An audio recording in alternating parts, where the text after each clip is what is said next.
Assalamu alaikum туугандар. Адаттагыдай эле өзүмдүн жумушумду аткарайын деп 2024-жылы 15 мартта эртең мененки саат 10:28 күндө жумушка чыктым. Машинамды кыздып коюп, ойлонуп отурган жерден эле ушундай буйрутма заказы келип калды. Анан комментарийди карап турасыңар өзүңөр. Таң калыштуу. Тарыхта биринчи жолу мага ушундай заказ келип атат. Дароо эле кабыл алдым дагы заказга урган бойдон бардым. Калганын алдыда көрө жатарсыздар. Бардыгыңыздарга жабымды көрө калайм.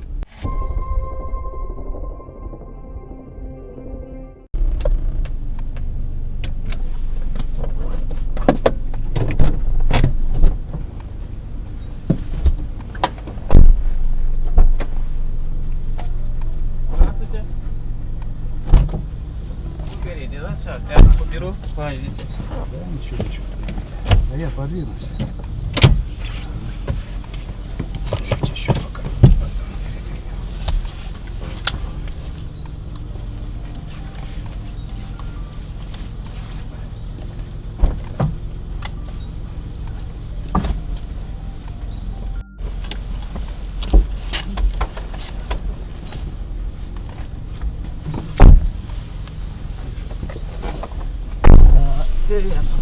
Опа. Ага. Так. Давай, наклонись вперед чуть-чуть. И присекнем.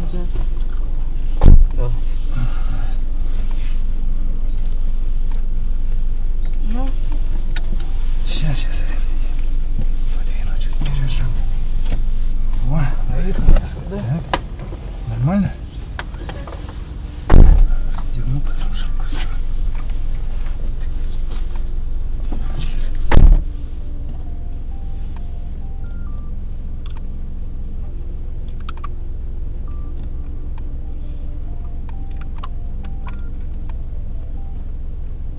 Мына урматтуу туугандар, Gold 312 такси паркынын офисинден биринчи жолу ушул жерден кадр кылып атабыз. Сыргак ассаламу алейкум. Алейкум ассалам. Мына ассаламу алейкум урматтуу Аким Кеч YouTube каналынын катталуучулары. Сыргак, азыр канча машина бар? Ошону бир баштайлы актуальный. Так, эконом боюнча айтып кетейин.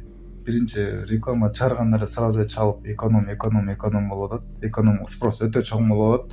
Бизде эконом машиналар бар. Где-то бир 100 же 120 машина бар экономдорчу. Но алар как бы водительдер тапшырбай атат да. Көпчүлүк линияда. Көпчүлүк линияда и тапшырбай атат да. Ошондуктан азыр данный момент только комфорттор, и то комфорттор где-то бир күнүгө бир 10-15 машина как бы келип кетип ушу таксопаркта да мындайча 10-15 машина циркуляция болуп турат. Бизге биринчи келет да, азыр мындай болуп калды, основном келет да, биринчи ошо комфорттор бош да. Комфорт алат да, айдап жүрө берет дагы. Андан кийин анан эконом бошогондо мындай по очереди туруп калган экономго алмаштырып алып. Арада чалып туруш керек экен, эконом бошоду, барбы жокпу деп кезекке туруп ошогондо отуруп алсаңыздар болот экен. Кайсы машиналар бар? Боюнча айтып кетсем, мына жаңы чыккан Geely M-Grand'дар комфорт тарифте. Булар робот, турбина эмес, чисто как бы автомат да. 2800дөн болуп атат. M-Grand'дар. Если Cherry Tiggo 4-төр болсо 2500дөн.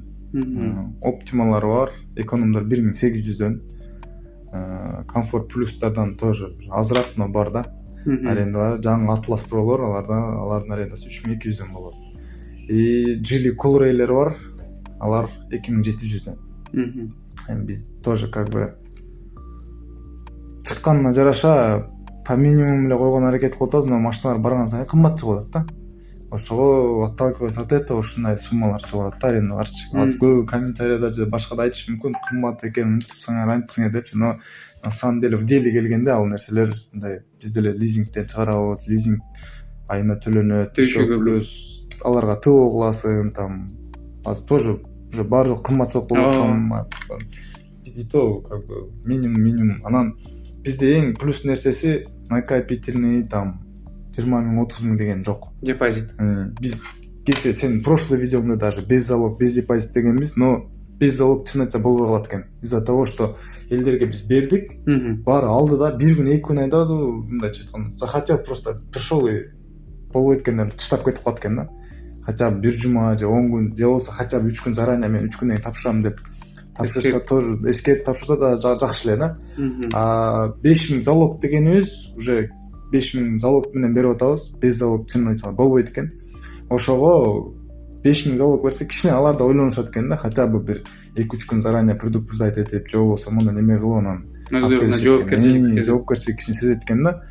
Ошондуктан 5000 залог итеп ал 5000 жок болсо историялар нормально отурамыз. Ошо 5000 да как бы ошо бөлүп беребиз. И бизде таксопарктын проценти 3%, элдерге окшоп 5% же 4%. Кимге может быть 3% көп дейттер да. Но менин оюмча бул средний да, прям өтө эмес и өтө аз дагы эмес да.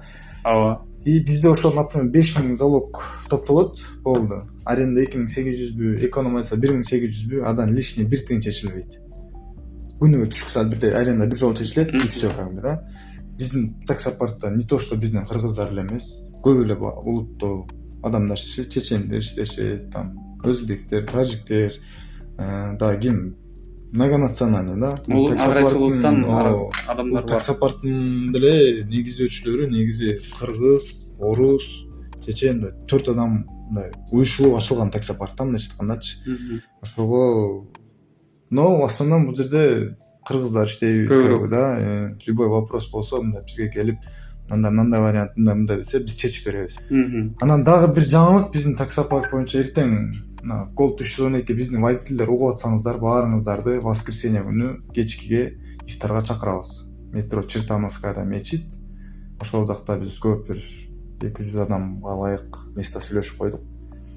Келип, водительдер менен бири-бири менен как бы таанышып, жүз көрүшүп, маектешип, сен да келесиң, иншалла. Кандай парк, эмне парк, водительдер кайсы водитель канчадан бери иштеп атат, негизи эле мындай эси билбейм, минус болуп, бир нерсе болуп, баягындай болгондо эми бизде машина көп, и ошого жараша водительдер да көп да. И ошо водительдердин арасынан дагы ар бир адамдын өзүнүн ар кандай характери бар. Бирөөгө жагасың, бирөөгө жакпайсың.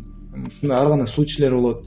А так стабильно иштеп жүргөн 2-3 жылдан иштеп жүргөн даже байкелер бар, достор бар, туугандар бар деген. Воскресенье дата кайсы болуп калат экен?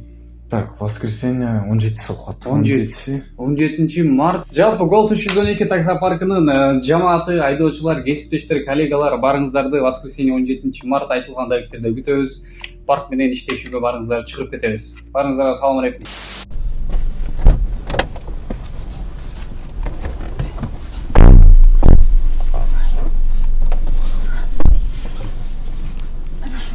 Держись за ручку, решу.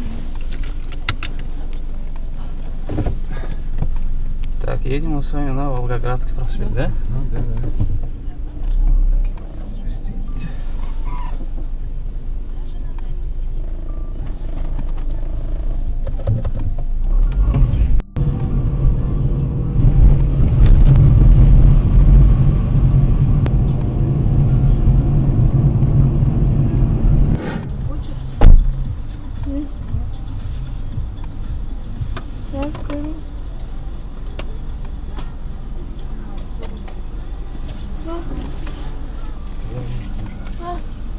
Сейчас, что ты переживаешь?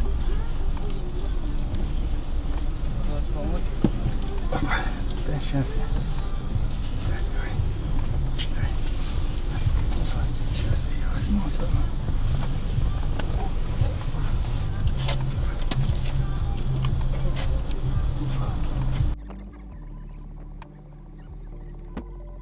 Geldik. Aman esen. Geldik. Сиденьяны жылдырабыз. Бир текшеребиз, салонда эч нерсе калган жокпу, баары жакшы эле, казирөктөрдү көтөрөбүз. И 1 саат 6 мүнөттө алып келип койдум. Бул заказга эч кандай комиссия, оказывается, алынбайт экен.